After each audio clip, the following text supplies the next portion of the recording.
আমরা সবাই যে কারণে আজকে অপেক্ষা নিয়ে শুরু করেছি আমাদের সকালটা, সেই অপেক্ষা শুরু হয়ে গিয়েছে এবং তাকিয়ে থাকবো আমরা আদালতের দিকে।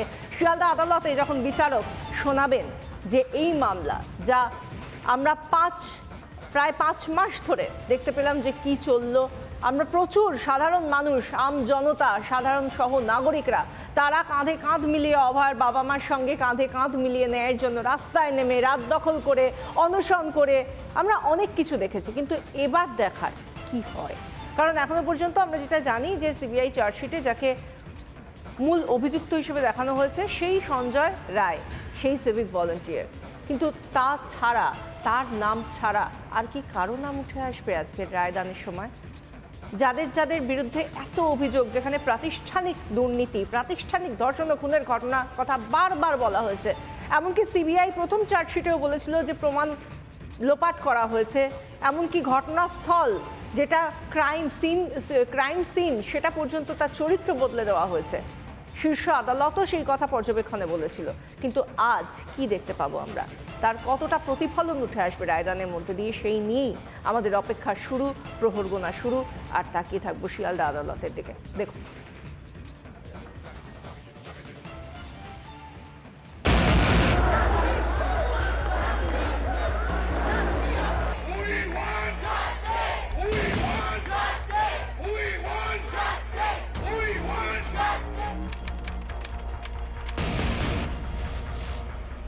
নয়ই আগস্ট আরজিকর হাসপাতালে অভয়া ধর্ষণ ও খুনের ঘটনায় তোলপাড় হয়ে ওঠে গোটা রাজ্য।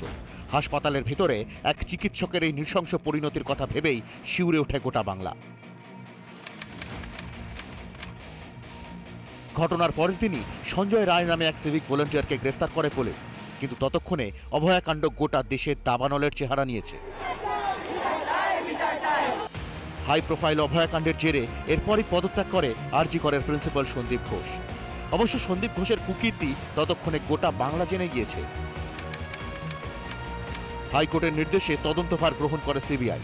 ততদিনে অভয়ার বিচারের দাবিতে রাস্তায় নেমে পড়েছে গোটা বাংলা।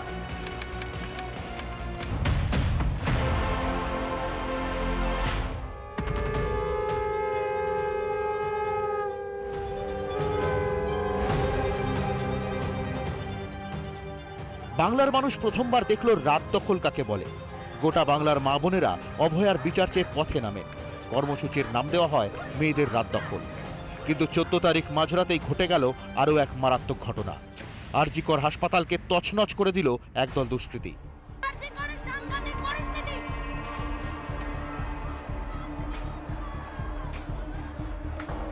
একটি ধর্ষণ খুনের বিচার চেয়ে এত বড় আন্দোলন বোধহয় আগে কখনো দেখেনি বাংলা। সন্দীপ ঘোষ গ্রেফতার হয় সিবিআই এর হাতে। গ্রেফতার করা হয় টালা থানার আইসি অভিজিৎ মণ্ডলকেও। তবে মানুষ প্রতিবাদ থেকে সরে আসেনি বিচারের দাবি থেকে। শনিবারই বাংলার বুকে ঘটে যাওয়া একটি নারকীয় অপরাধের রায়দান।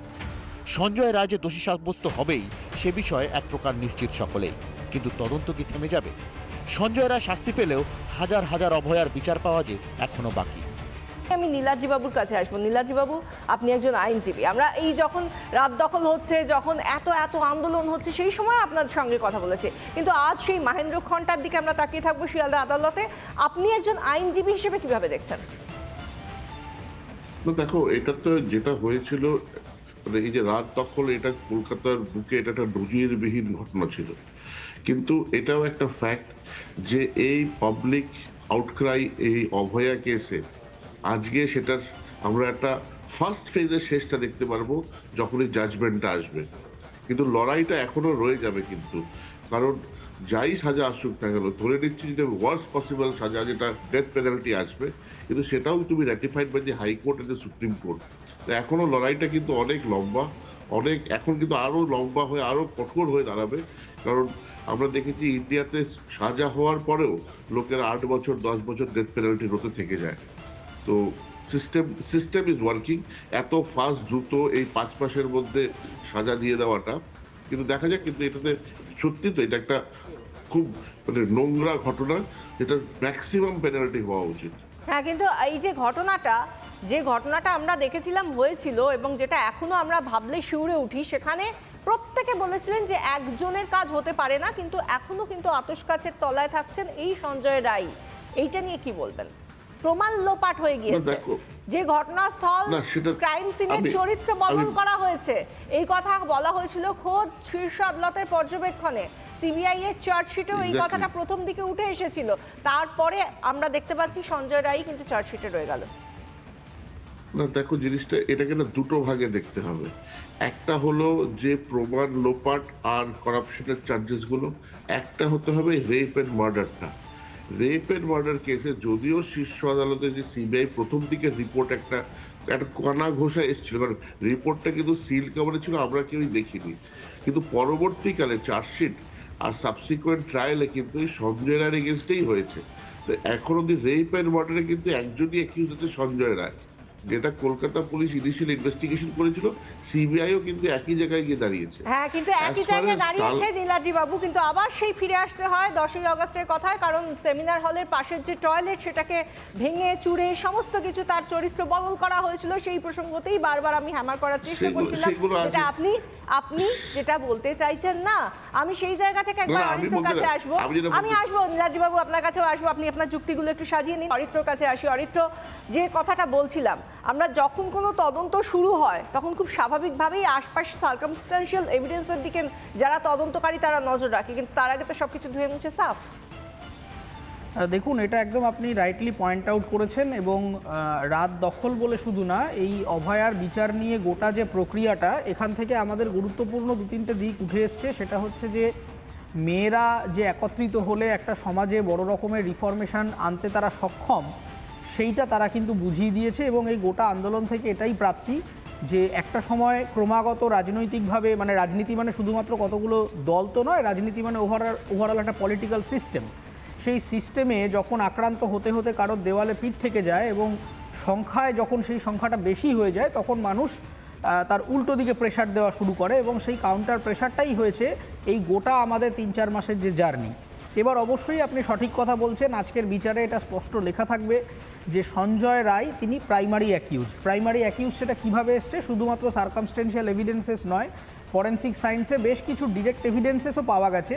সেখানে ডিএনএ টেস্টিং হয়েছে, সেখানে আরও যা যা স্যাম্পলিং শরীরে যা যা পাওয়া যায়, চুল থেকে শুরু করে ইত্যাদি, সেগুলোর রকমারি এভিডেন্সেস জোগাড় করা হয়েছে। এবং ফরেনসিক সায়েন্সকে খুব একটা চট করে মিথ্যাচার করা যায় না ফরেনসিক সায়েন্সে, কথা ঠিক, কিন্তু এটাও মাথায় রাখতে হবে যে সেই কথাটাও কিন্তু আজকে জাজমেন্টে লেখা থাকবে যে এটা কিন্তু আংশিক বিচার। আজকের বিচার মানে কিন্তু আরজিকর মামলাটা ডিসপোজড বা কেস ক্লোজ হয়ে যাচ্ছে। আংশিক বিচার এই কারণেই, তার কারণ ইনি একমাত্র অ্যাকিউজড, নিশ্চয়ই ইনি প্রাইমারি অ্যাকিউজড, কিন্তু এর সাথে শেষ দিনের অ্যাপিল পর্যন্ত সিবিআই কিন্তু বলেছে যে সাপ্লিমেন্টারি চার্জশিট তারা দেবে।